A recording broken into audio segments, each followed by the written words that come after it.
Welcome, everybody, to the Chinchilla Pickin' Podcast. It is March the 9th, 2023 at 7:11 p.m. As always, we hope to be entertaining, educational, and uplifting because we want everyone to make money. My name is David Underwood, and I am joined by Brandon Beaver. Brandon, how are you? You know what this episode marks, Dave? You know what it marks? No idea. Dave, you forgot our special day. Oh, is it Anniversary. 2 years? Oh, man. We've been doing this for 2 years. It feels like 20. When are you gonna marry me? Brandon, we got to take it slow, bro. This is going too fast for me. I already need us to step back. Oh, man. 2 years. Wow. I'm ancient. That just flew by. It goes by. The older you get, the faster time goes. Yes. Yes, it does. And I can't believe we've been doing this, man. And I have to say, everybody, the people who have been listening to us from the beginning or near the beginning have said that we have improved tremendously night over night. That, like, if someone who just started listening to us recently as I heard some of our first episodes, they would be like, no, I'm not listening to those guys. As I cough right into my mic. Right? Yeah. We're actually better, people. Really, listen to us. We're actually better than what we used to be. Oh, man, that's funny. And we were great before. Yeah, I mean, I thought we were bad. I mean, but we had no idea what we were doing. Neither of us had any podcast experience. Neither of us had really any kind of speaking experience or nothing. We had no idea what we were doing as far as trying to put together a podcast or social media or speaking or anything like that. I mean, we know financial markets. We know stocks and investing. That's what we know. We didn't know anything else. And so we kind of fumbled our way through. Yeah. So, I mean, I'm a big podcast fan. I listen to a lot of podcasts like Business Wars and such, and I grew up on AM radio, so I've had all those influences in my life, but no experience prior to whatsoever. Right. So yeah, if you're listening to us, thank you. We appreciate every listener. We really do. We enjoy doing this. We do this for free of our own time. We're very busy guys. But we love taking the time to do this. We would do it if only 2 people listened. But we're happy with all of you who are listening. I will say this. This is the last time I'm going to plug this. It's probably not going to be the last time I plug this, just because I enjoy it so much. But as you guys know, I'm on my weight loss journey here, and I've been on F45 training since beginning of the year. And at Christmas, I weighed 315 pounds. That's what I weighed at Christmas. As of this morning, I weigh 278 pounds. That's 37 pounds I've lost so far, and I'm continuing. So hopefully this is going to continue. My goal is by October to be around 230. So hopefully we can make that happen, man. I'm pushing hard. F45 training, guys. I love it. If you want to work out and you're in the Cincinnati area, come join me at F45 training in Liberty Center. I actually do not get any money for promoting it. I don't know why I keep promoting it. I enjoy it. All right, guys. Good show for us tonight. We got a good amount to cover. There's a lot of things we could have covered, but I think some of them were too political, and so I'm going to stay away from it. But they do affect the financial and stock markets. So it's kind of like, do you talk about it? Do you not talk about it? Because we like our podcast to be focused on financial investments, how to make money, what to buy, what to sell, what are we looking at? What does this even mean to me? We'd like to answer those kind of questions. And so it's very hard to navigate that and not get political, because it does have a big part to play in it. So we do our best, and we hope we navigate that and try to stay apolitical as possible. But rules. Brandon and I get together 5 to 10 minutes before the show, and we tell each other what we're going to talk about. You hear the live discussion here on the show. Brandon, you have it up first, man. Go ahead. All right. So big news today. Weekly jobs report came out. U.S. unemployment benefits jumped by more than 10% last week. So quite the jump there. And these weekly numbers, they're quite volatile. So really, we're really more going to be focused on the monthly jobs report, which is released on Friday. But that's still a huge number, man. 10%, that's a big jump in 1 week. Now, they say that job openings still outnumber job seekers, but Yeah, big jump there, and it also, you also have to wonder how many of those people are going to have to take pay cuts with the new jobs that they get. That's true. Yeah, I mean, yeah, and this is what we've been saying now for months is that these jobs people are taking are like the restaurant jobs, and people are finally giving up on their dream of jumping right into the CEO level and accepting that I may have to be a waiter for a little bit, and I believe that is what's happening. You've mentioned before, in contrast to that it's the gig economy that's keeping people away from these jobs. And there's truth to that as well. So I mean, there's kind of a overall outlook as far as why do we still have more job openings than job seekers? And do people just like don't claim their work and they're trying to freelance? They don't claim it on Venmo or Zelle. They're trying to work around that and do those type of things. There's a lot of ways that people are trying to work around actually being quote unquote employed nowadays. Yeah, so the fear in the market today was two-sided, and it almost seems like there's no bull case to be made because 10% jump in unemployment claims last week shows that there's a potential that we might not be heading to a soft landing here, and a recession could be just on the horizon.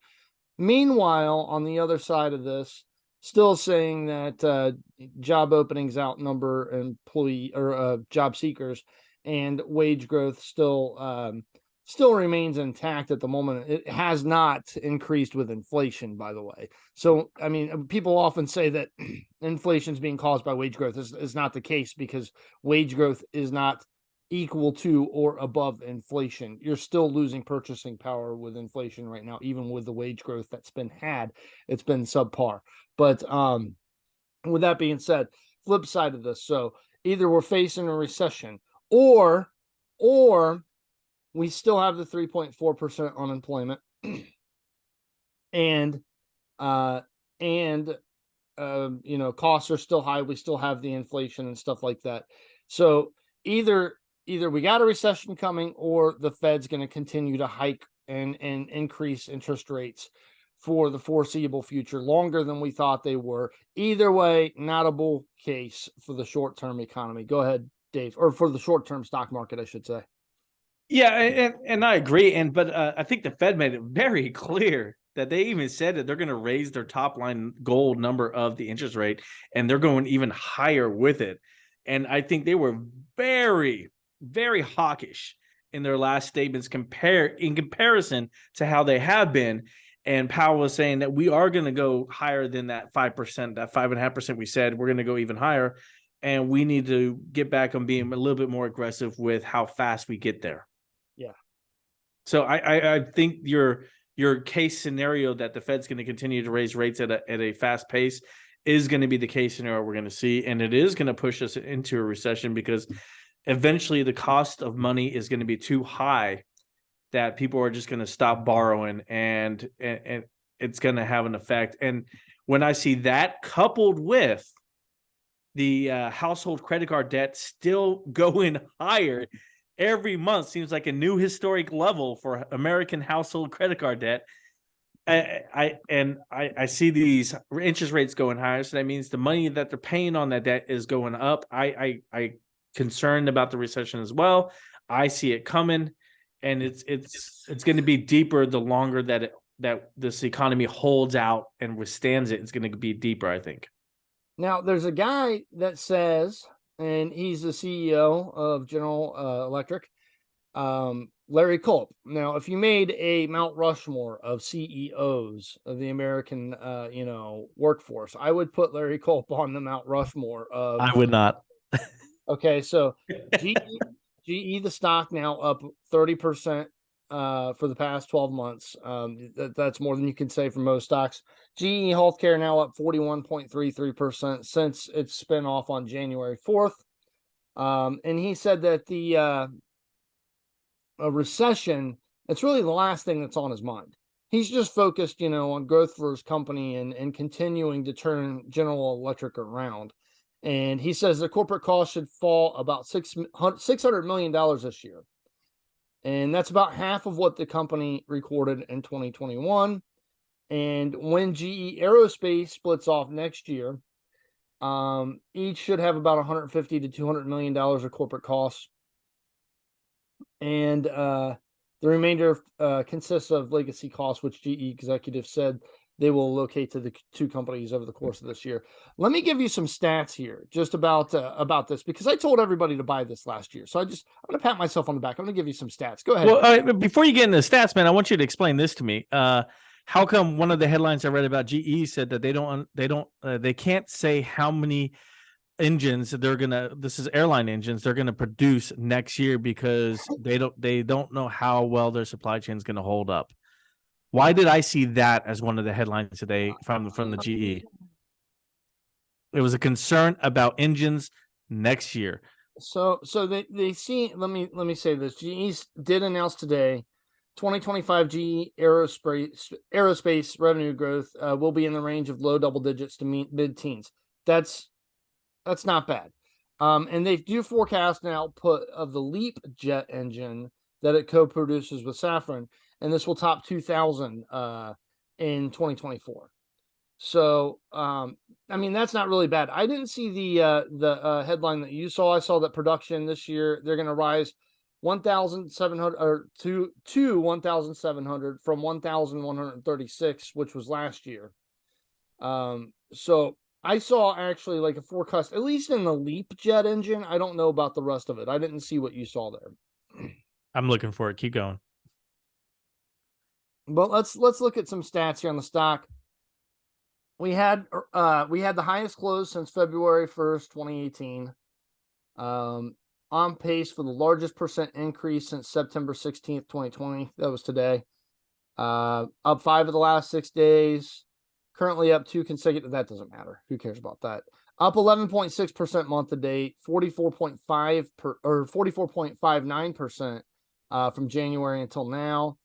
And yeah, I mean, it's just doing really good. The stock's doing really, really good, and it should be, because the business here is doing really, really good under Larry Culp. They've really, really turned it around since 2018.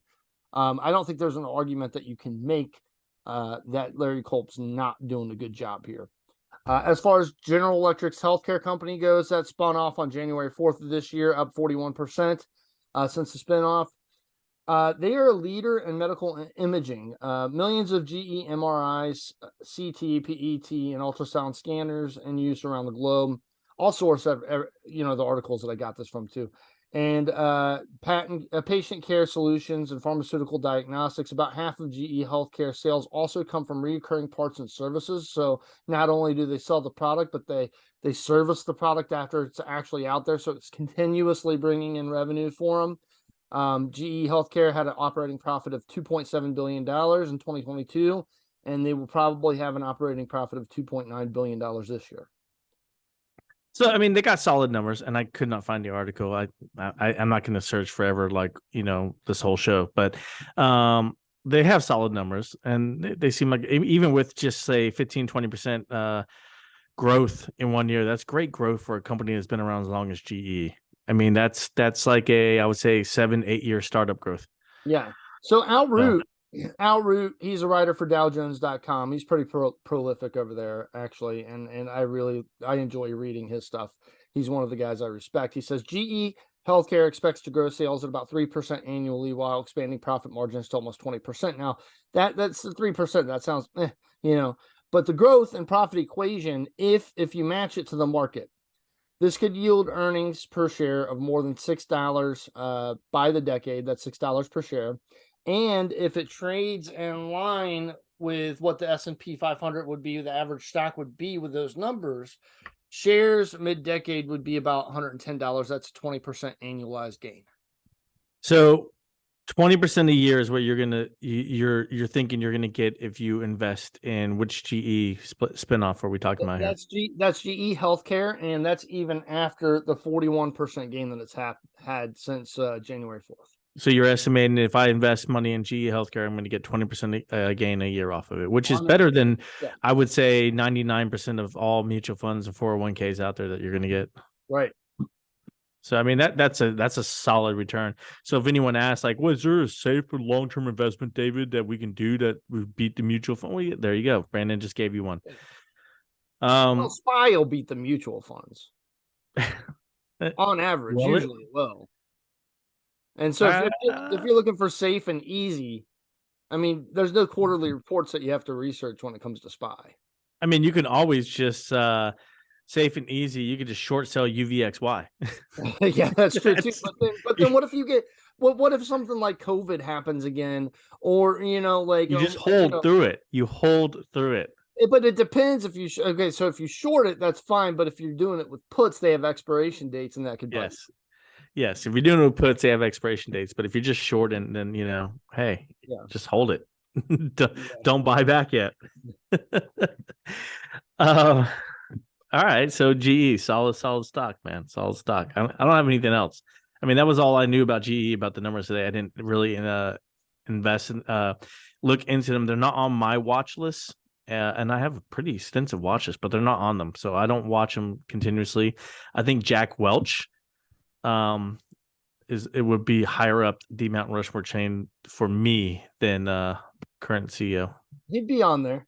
He'd be on there. So would Bob Iger. Yeah, Bob Iger, Carl Icahn. I mean, I can start naming off some good ones here over the years. Lee Iacocca. There you go. I mean, come on. Here you go, man. All right, what do you got next, Brandon? That's all I got. That's really. I thought you had a whole bunch. I mean, I could go on about GE. No, we're not going on about GE because I want to talk to you about something here real quick. So I was looking for GE, and I actually came across this article here, and it just struck out to me. And this really talks about the health of the United States government and how Brandon and I have been on the show, and we've talked about how the government in the past was propping up the economy, not the economy, the stock market, with its quantitative easing and how it was buying stock shares and mortgage-backed securities and bonds. And that was one of the things it was doing. So I came across this article here, and it's a very short article. It's just really sending out information. It's from the MT Newswires. Came out 4:39 p.m. today. And I'm just going to read the whole thing because it's so short. It says the Federal Reserve's total holdings of U.S. securities fell by only 200 million to 7.948 trillion. The Federal Reserve holds 7.948 trillion of U.S. securities. A little change from the week earlier, so it only fell about 200 million.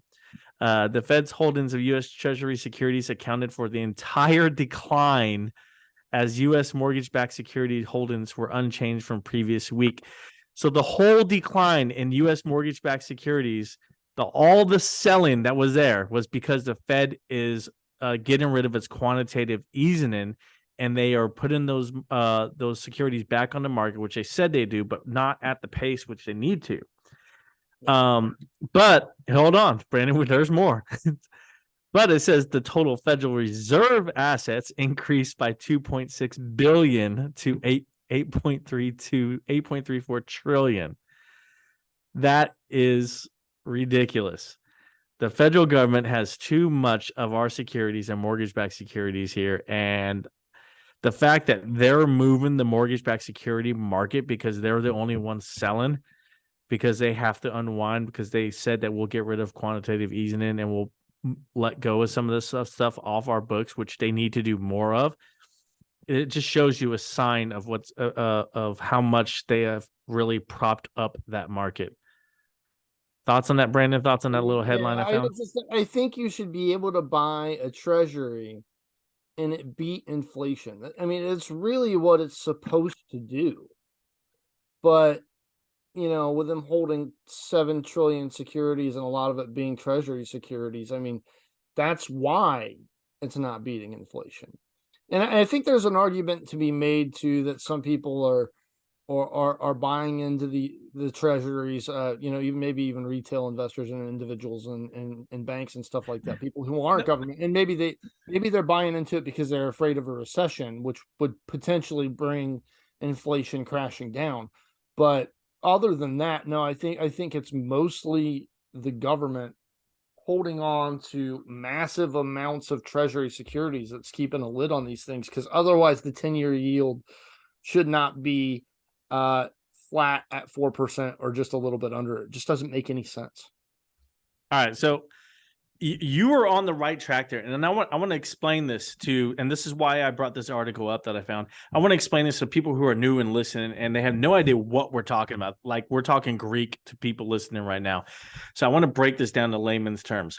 So treasury yields, right, guys? So if you take a 30-year bond out from the government, they're going to pay you X amount percentage of yield on it every single year, and that's based off of interest rate. And usually, like Brandon said, historically, it's higher than the inflation rate. So this was a big news back in the early 80s, because I don't know if you guys, if anybody here who's listening is, in the 70s, we had hyperinflation, and it drove inflation very, very high. So in the 80s, we had to raise interest rates very, very high. So in the mid 80s, you had yields that were extremely high and very lucrative, especially for pension funds. So if anyone listening has ever watched the movie The Big Short, this is where The Big Short starts off at, right? In a scenario where, you know, yields are good and bond brokers are making a lot of money because yields are very high and it's very easy to make money and it's a great investment. So that is what happened in the 80s. So what Brandon is talking about, the reason why the yields today are not above inflation is because the United States government is buying too many of these yields to make people not want to buy them, but instead buy stocks, and to pump up the stock market and to put money into the economy instead of actually buying these bond yields. Now, this was started after the 2008 economy crisis as a way to help our economy get back in order, quantitative easing. Quantitative easing was only meant to be short term. Well, we kept doing it as a government and economy and as a people, because, you know, if it's a good thing, why not do more of it, right? So we kept doing it, and then finally, the government, I'm not going to say when or what, I'm just going to say the government finally decided to start backpedaling off this. They started slowing it down. Then we finally started to go ahead and release some of these holdings we've been doing. That's what we were meant to have been doing the past few years. That brings us to today. So when I read the headline and I say, okay, the only mortgage-backed securities that have been released were $200 million from the federal government, but yet they're still, overall portfolio went up because, yes, they're releasing those mortgage-backed securities, but they're buying bonds. It goes to show you that we still are not reversing the quantitative easing. And we are still not going back to how the American economy has historically been and how it became so strong over 200 years, because we built it a certain way and we're bending and breaking the rules now, and we haven't gone back to how it should have been. And that is what Brandon and I are talking about. That's about as layman as I can make it, Brandon. Is that pretty accurate? Yeah, and people used to look at the treasuries as, you know, stable and they were market you know, temperature gauges as to how the market is and where the stock market should be. And you know, if the 2-year, you know, inverted with a 10-year or inverted with a 5-year, you know, we got a recession coming on. There were just different ways that you could look at the bond market to decipher what people really thought about the overall economy and where we were going. But now all of this buying and selling of treasury securities by the Federal Reserve has actually made the treasuries just as speculative, if not more speculative, than the actual stock market. Right. So like all of our you know, our kind of like what we used to use as tools to decipher where we thought the stock market should be, those tools are broken right now. And it makes it confusing for us. And that's why in the past few shows, I said, look, everything I'm seeing points to this, but we're not seeing that. And sometimes I just been a few weeks early or, you know, or a couple weeks late. And, you know, that's typically what it's been. But, you know, it's very confusing for those of us that have been investing for over 10 years and before the 2008 bubble and before all this happening, that we learned a certain way, and now it's not that way. Yeah. Now it's different, and it's very confusing. But yeah, I just found that article very interesting, and you know, it's good to cover that with new investors and let them learn a little bit how this economy works and why is it important to know this stuff. Why is it important to know what the U.S. Treasury is investing in? Because it's going to affect, if you hold bonds, it's going to affect that. If you hold mortgage-backed securities, it's going to affect that. It's going to affect all these things, man. And then theoretically speaking, the 2-year Treasury should have a lower rate. It should have a lower yield than the 3-year, and the 3-year should be lower than the 5, and the 5-year should be lower than the 7, and the 7 should be lower than the 10. It should increase as you go up because inflation increases over time, right? But if you look at the spread on these bond yields, they're all flat or inverted and dipped, and it's crazy. It is crazy, man. It's craziness. It's raining cats and dogs. People everywhere. Oh, man. So what I wanted to talk about, we'll go into, we're going to go into this chip article I was reading about, and I was telling Brandon about. I'm just giving him a heads up what we're going to talk about here. So this whole chatbot thing, we covered NVIDIA and how NVIDIA was like making money off of this new chip that they came out with. NVIDIA has this very, very expensive chip, but it's very, very important for this AI and these chatbots and all this new type of development engineering and how we use AI to discover things. And AI can run programs at immense speeds overnight, never takes sleep or rest. That way us humans don't have to do it. There's all kinds of ways we use AI. And NVIDIA chips are a big driver behind it, but they're very expensive. I'm not going to cover the numbers. We broke them down on a previous show. Please check out the previous show if you want to hear the numbers. However, it's very expensive. And so Meta, and this is an article that I found here. It was on Top News.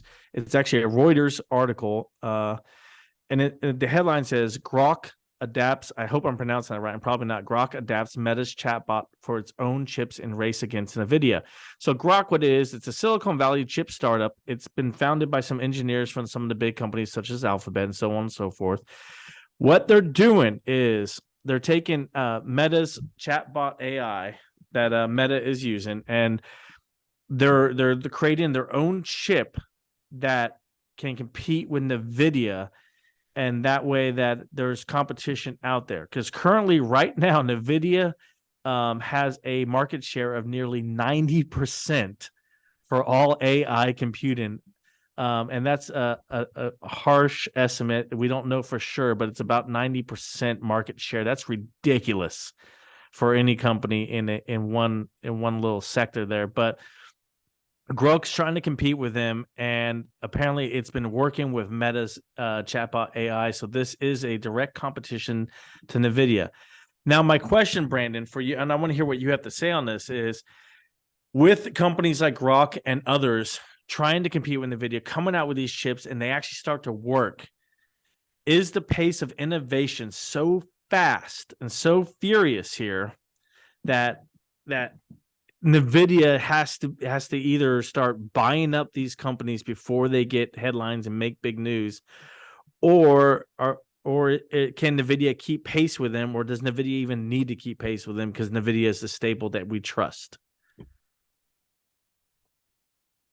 I think it does become a little bit of a winner take all for the short to medium term. I think they could all live together, but I don't think it's going to be very harmonious in the short to medium term. But I will tell you, as long as I'm going to throw you a little bit of a curveball here, as long as the China situation simmers or at least does not increase, the winner here for all of this is Taiwan Semiconductors. Really? Yes. Why do you say that? Explain your answer, please. 67% of the world's semiconductors come from them. And NVIDIA and Apple and Microsoft, all of the big names use Taiwan Semiconductors to manufacture their chips. Gotcha. And NVIDIA does it too. Yeah. NVIDIA uses them as well. So, I mean, so your play is just Taiwan Semiconductors, but the problem with that is the geopolitical events going on in Taiwan and China. And that's a scary threat that has kept Taiwan Semiconductors from just skyrocketing up in price and value. is because people are worried that China is going to invade Taiwan, and then all those plants and everything that happens down there is just going to be gone or taken over. Watch what happens with Taiwan's import of sand because they get it from China, and if China cuts off sand to Taiwan, this sounds very, very like minuscule, but it's not, because they use the sand to manufacture the silicone that goes into the semiconductors, and Taiwan imports most of its sand from China, and if China cuts that off, then Taiwan Semiconductor is going to have a problem. But I believe that Taiwan Semiconductor is actually building a plant here in the United States as well. I don't know when it's supposed to be complete off the top of my head, but that will help them too. Yeah, there's a lot of, we've reported on this. Intel's got plants going up in the United States. NVIDIA has a plant going up in the United States. AMD has plants going up in the United States. Everybody's building plants in the United States. So it's just going to add to, we're going to have way more jobs than we have people. But to your point, Taiwan is the winner here, as long as there's no geopolitical military movements over there in that part of the country, which is something I would watch for. And the captain of the captain of, what do we call, what was I just calling No idea. Mount Rushmore? The captain of the Mount Rushmore of investors, the captain, Warren Buffett. He's got Taiwan Semiconductors in the portfolio of Berkshire Hathaway. Really? Okay, there you go. For them, so he's held it for a while. I will say that the current administration is trying to pass a budget plan, and the only reason I'm bringing this up again, I like to avoid political discussions, but in it they do have a lot of funding that is going to be direct competition for China out in the Pacific Ocean, in partnering with those smaller countries that China's offered. Hey, we'll help you build a bridge and we'll loan you the money. They are planning to compete with that, and that is interesting that the United States is going that route in kind of competition with China.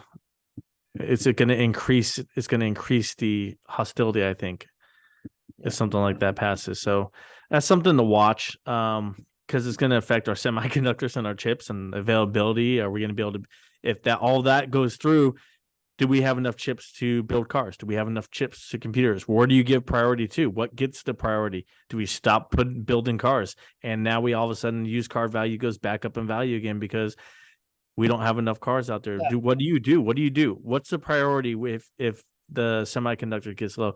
That's something to think about. I'm not worried about it right now, but that's something to think about if those things happen.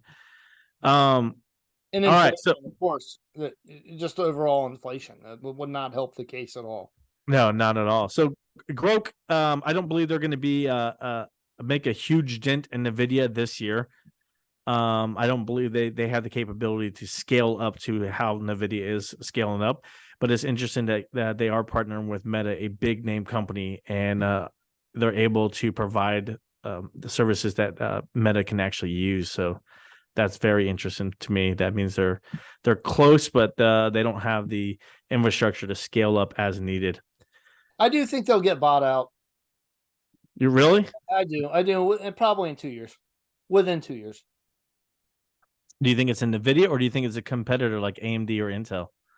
What if it's Meta? Oh, that way Meta doesn't have to buy chips? Yeah. They build their own? Just like Apple. That's what Apple did, yeah. I mean, that's a spot there too. I mean, so then Meta looks like a good company to own. Yeah. Who would have thought that? Well, maybe you might hear me whining about the price they pay for it if it ever happens. That's a good possibility. I'm sure you would. I would expect that from you, man. I would expect that from you. All right, rolling in. I want to cover this one last time. Not one last time. And I don't want to cover it from like it's talking about Gap and the earnings. I don't want to really cover it from a perspective of, hey, this is Gap. Let's talk about Gap, the company. I want to talk about it from a sector standpoint. All right. So Gap reported earnings, and it fell well short of Wall Street expectations on the top and bottom line. The company, they cleared out some of their inventories. The inventories were down 21% year over year, but still disappointing fourth quarter results. Stock fell after hours. They did not hit any of what they were expected to hit. Their loss per share was 75 cents per share. That's a loss. They're not even making money in the fourth quarter, the holiday quarter. That's the quarter that all retailers are meant to make money, and it's because they're sitting on more inventory than what they need to, among other things. So I want to talk about this for a second. So last year, I got in a discussion outside of this podcast. I got in a discussion with a gentleman, and I said, they didn't have much Halloween stuff out this year, and I said I think they just didn't order that much because they're so built up on other inventories that most retailers can't burst through, that they cut back on what they were ordering. And this gentleman came back and he said, no, they're just pushing everything up sooner, and this is all it is. It's not really, the economy's not that doing that. The retailers aren't that in bad shape. And I said, yeah, I think retailers are in that bad shape, man. And we got in discussion, and it turns out I ended up being right and he ended up being wrong. And I don't point that out to nudge my finger and poo poo in his eye. What I pointed out is, like, I have been bearish on retailers now for about 9 months, Brandon, and I've just hated the whole sector. And I'm still bearish, and it's because they keep all the fourth quarter numbers I've seen from any retailer. They have missed expectations for the holiday sales. And some of them, such as Gap, have even had a loss in the fourth quarter. And that's meant to be their profitable quarter. And that's just awful. They still are saying, I can't get through these inventories. How much longer are you going to get on an earnings call and tell me you can't get through inventories?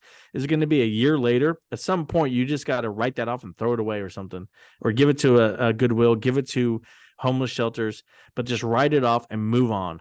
Because you know what? It's just hurting your top and bottom line numbers, and now they're a year out of style. I'm fed up with these retailers saying that. I'm fed up with these retailers saying that, it's shrink. Now shrink's a real big problem. Walmart cut 2 stores out of Portland, and they say we just can't operate in there. It's not cost effective. It's not safe. I get that. I've talked about shrink on a previous one. Now, maybe all these complaints, Brandon, from these retail sectors, when I hear on these earning calls, maybe it's not, and I'm just picking on these one items that they come out with, the headlines, and I'll give them this. Maybe it's because all of these things are hitting at once, and that could be what's driving them. Yeah. But I think you have a weaker consumer, people buying on credit card debt, and now they want to use that credit card debt more effectively, and they experience things. That's why restaurants are seeing a boom, but retailers are not. I think people are spending it on experiences and not material items. I don't know. I'm still bearish on the sector. I'm not buying a single retailer right now. Not even Walmart. So I've bought retail before, but the only kind of retail that I usually ever buy in stocks is specialty retail. I have absolutely never, ever, ever, ever bought apparel retail, ever. Think about how popular the Gap was in the 90s and the early 2000s. It was a behemoth, man. Huge. It was huge. And I'm surprised it took so long to get to where it's at right now. Look at how Abercrombie went, Hollister, so many different apparel brands that were for 5-6 years, had their day in the sun and were so great. But then apparel consumers and people with fashion, it's such a fickle industry. What's in style right now will not be in style 3 or 4 years from now. Yep. So I just always stay away from apparel stocks like the Gap and stuff like that, no matter what. But so many people, like the guy that you were talking to, is probably pointing to gross margins of these companies, but you really need to take a net margin into effect. Net margin is the most important aspect of retail right now, not gross margin. It's net margin, because that takes everything into account as far as cost of labor, overhead. Everything goes into net margin. It's not just what you bought the product for and what you sold it for. So net margin is it. And when you're looking at many of these retailers, the net margin is negative while the gross profit is or gross margin is positive. So the gross margin, it's telling you a different story. It doesn't, you just push it aside for right now and look at net margin. Gap is suffering greatly, and so many retailers are as well. Now, if I was to get into the retail market right now, it would be probably Walmart, maybe Costco. Those would be the two that I would look at. The big powerhouse, big box plays, but never apparel. Yeah, no, apparel is they're sinking. in inventories right now. Bed Bath and Beyond going to be extinct here any day now. You have other companies that are on their way out. It's not a good sector to be in. Now I go out shopping. I will say when I go out shopping, I'm going to Nordstrom's or Macy's or Dillard's. I'm not shopping at a Old Navy or a Gap, if you will, and I just don't like the style, and I don't think anybody else does either, man. You know, or even I will shop at a Dick's if I'm looking for workout gear. Yeah. But that's a Specialized retail. specialty. That's It's a a specialty. specialty. And they're Yeah. doing really well right now. Their stock market's at 52 high, a 2-week high yesterday. Right. So So I mean, you either go into a specialty place or you go into the high end places. I feel will do well, but I mean, even them are hurting nowadays. That's what we talked about last time. You said Restoration Hardware. I'm like, I but still like it. there you go, man. But my time frame on it's further out than just now. But And that makes a difference too. That makes a big yeah. difference. All right, Brandon, that is all I have, man. I say let's go ahead and move into final thoughts. Brandon, head it off. Yada yada yada. I didn't say that. I didn't say I that. know. I waited all episode. Yada yada yada. Final thoughts. What do you got, Brandon? Just be selective with what you're doing. I think you can buy some stocks right now. I think a lot of them are on have had big increases since January 4th. We're probably going to have some issues here in the coming months when it comes to the Federal Reserve continuously raising interest rates. It's not good for stock markets. But if your time frame is 5 years, 10 years out, or maybe even more, then I think you're fine at these levels if you can stomach it. There you go. I'm actually looking for quicker plays. I'm still, as you guys have seen, if you follow us on Instagram, I have not put a buy up there for Blink, and there's a reason why. I think that the market's going lower, but I have my watch list, and I have things on my watch list that I'm watching, and I'm looking for the right time to jump in, because I believe if you wait until the market is priced in all these Fed interest rates, priced in a jobs report that's going to come out tomorrow. And I believe the jobs report is going to show in February that we lost jobs. It's possible. Sure. Maybe we lost jobs, but if we didn't lose jobs, it's going to be a lower number than expected. I believe they're expecting somewhere a little above 200. I think if we did make positive, it was about 100,000 then. So that's. And that's what I'm sorry, I don't mean to interrupt you, but and then if the jobs report comes out bad as far as jobs go, then inflation stays elevated. Then what can the Fed even do? Yeah, I mean that's something to say, but I mean we got to see if inflation stays elevated at that point. If we're losing jobs and the economy starts to slow down, then inflation should come down as well. I think the problem was that we were losing jobs in the second and third quarter last year, but then the fourth quarter there was hiring, there was the holiday, and that everybody felt confident to go back out. They were being told that the economy's strong, go out there, spend your money, and they did, and then inflation jumped back up, and so more people need to listen to this podcast and say, if all of America at once just stops buying anything we don't need for 1 month, inflation will drop like a rock. Yeah. If you would have stopped buying what you didn't need and bought GE Healthcare and GE stock, if you would have just bought GE last year when I told you to buy it, instead of your $5 coffees from Starbucks. I like my coffees from Starbucks, man. I like Starbucks too. And this is my final thought. Can I get through my final thought, please? Sorry. Seriously. But yeah, I don't even know where I'm going with this now. My thought has left my head. There's my ADHD kicking in.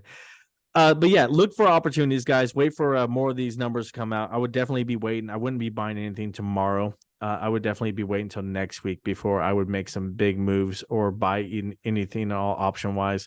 Blink is still on my watch list. I still promise to post on Instagram as soon as I make a move on a Blink option. I will do it, but I have not done it yet. If you're following us on Instagram, you could see for yourself. I haven't done it yet, but go ahead and give us a follow, give us a like, hit subscribe everywhere, guys. Everywhere we go, we're on StockTwits, Instagram. We're going to get a Facebook here soon. I don't know why. I don't like Facebook, but we're going to get a Facebook here soon because Brandon owns the company, and that's why. We need a Twitter. We do need a Twitter. We don't have a Twitter either. But then I don't want to manage Twitter, man. That's just the simple. I mean, you can. Yeah. I'll get See right there. See, guys, this is how busy we are that like it's just us two, and neither of us wants the hassle of managing a Twitter account. My problem is that I'll get myself in trouble on Twitter. You know, StockTwits is just obscure enough to where most of our listeners aren't going to be on there watching me, you know, start fights with people. So there you go. All right, guys. As always, we hope we've been entertaining, educational, and uplifting because we want everyone to make money. Have a good night. have a good night.